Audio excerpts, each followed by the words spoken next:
In this video, I'm going to show you how to send a group email in Pipedrive. So to do this, first you want to find your contacts you want to send to. So I'm going to go to contacts over here on the left. And as you can see, I have a few sample contacts. Now don't worry, these are just some random sample demo contacts. I'm not actually exposing anybody's info over here, so don't worry.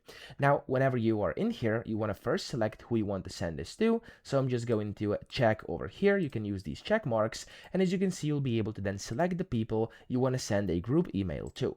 Now, whenever you select all the people you want to send it to, you want to click on send group email up top left over here. And there we go. We have recipients. You could also add new ones if you want to, or remove them with this X button.